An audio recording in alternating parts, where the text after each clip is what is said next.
さん行きましょう。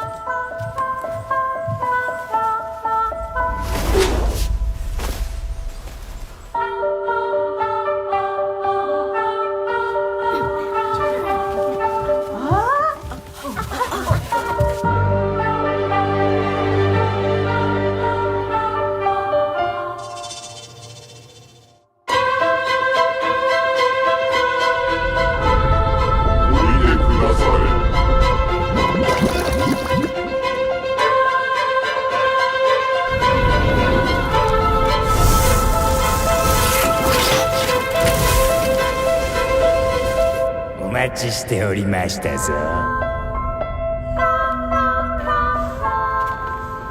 Well, first of all, let's admire how great the soundtrack is. Let's be honest. I think Joe Hisashi just made, his best score in this movie. Just very emotional.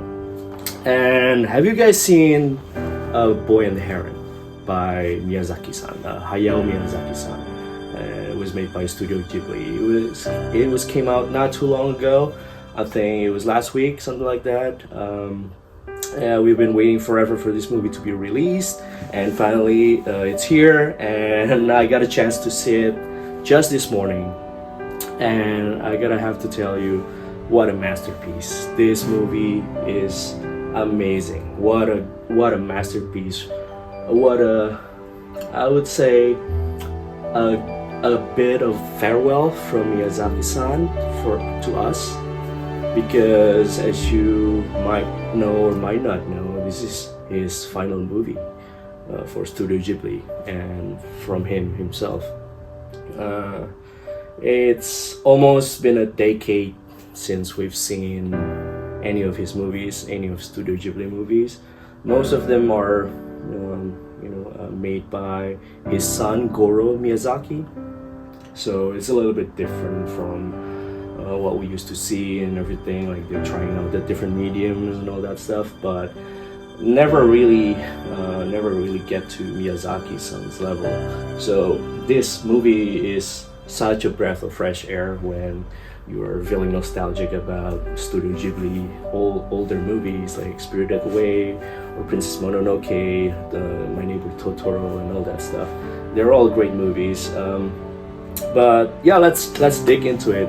This movie basically is a story about himself.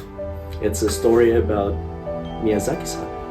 So this final piece that he made is actually a farewell, like almost like an obituary for himself as he grows older and he feels like his time is nearing to an end. So he really wants to give his story to the world, to know more about himself and to leave something behind, almost like a legacy. All right, so if you might want to know, all of his movie is all about metaphors.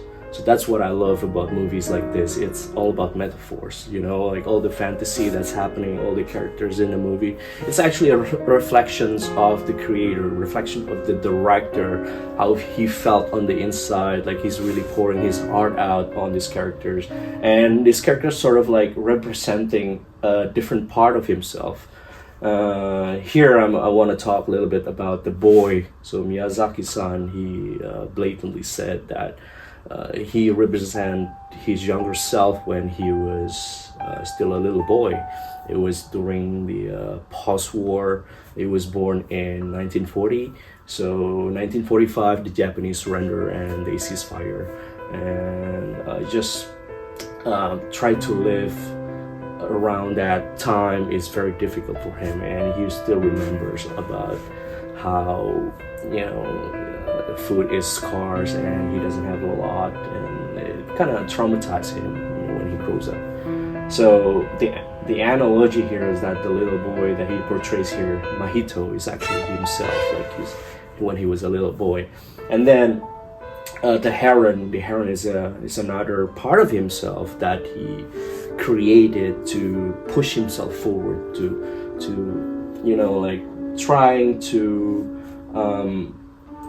make reason in this world and trying to push him forward into the adulthood as per se, or like the journey, the adventure that is about to embark on. And then again, another character is the grand uncle. The grand uncle here in this movie are portrayed very similarly to his portrayal as Miyazaki's portrayal, and he basically knows that his time is coming to an end, so he needs to pass on his knowledge, pass on the world and the legacy that he already built, that he already created, to his bloodline, which is his son Goro Miyazaki. But seems like Goro Miyazaki never been interested, or even if he's interested, he just doesn't have as much talent as his father, so he's kind of struggling here and there a little bit. So Miyazaki doesn't really want to wish that for his son, and from this movie, it's a message to his son that we're gonna go into a little bit of a spoiler territory here, but he's basically saying to his son through this movie, if you want to pursue other career, he's ready to let it go. He's ready to let him go and for him to embark on other things instead of continuing his life work in Studio Ghibli in general. So this movie has been such a not only imaginative, but it's a metaphor for what's happening in Miyazaki's life. And I always love movies like that. It's not about fantasy, it's just a made up bullshit or like made up characters. It doesn't represent anything. No, it's complete opposite. Like each character here represent something. Like this parakeet, for example, represents human greediness, how human always consume, like how they're always hungry, they always want more, they always eat. And that's just something that Miyazaki resents so much. He blatantly said that he really hated how the world turns into. That's why he moved into animation. He wants to go into art to create his own world. So it parallels to the real world where the war is happening. In the movie we can see this distinct parallels between the real world and then the fantasy world that Mahito, the main character, is going. So the real world, which is the Japanese post-war, is so bleak, so gray, like colorless and all that. And then when he moved into this adventure, like he went to this adventure and go into this new world, it's so colorful, it's full of magical creatures, like things like that. It's almost like his imagination comes to life, and he chooses to embark and sometimes kind of lost in his own world, in his own art. He admitted that he reads too much, he reads a lot, and it almost consumed him inside. So instead of being engulfed in his own art, he's still trying to come back to real life. As the message of this movie is so clear that instead of being in this world, the main character, he eventually really accept his destiny, accept the reality of the world, and he wants to come back to his own family. Like he's back to his world, back to his family, back to school, and just back to reality. And I think that really what Miyazaki want to send us a message, that no matter what happens in life, you're just gonna have to face the reality and move on and do whatever you can to stay positive, to always be strong as a human being, to always feel how you feel as a human being and communicate what you communicate as a human being, and just not be afraid of what's gonna happen, and accept your destiny, accept your fate. I think that's the moral of the story. And yeah, with that, I'm gonna end this review, and hopefully you can catch this movie on your own. It's not for everyone though, so put that in mind. It's not for everyone. Only people who love metaphors or complicated storytelling will get it.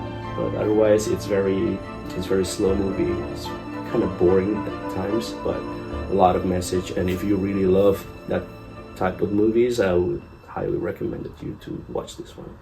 Alright, so That's it for me, and thank you again for listening. I hope to catch you guys next time. See ya. Bye.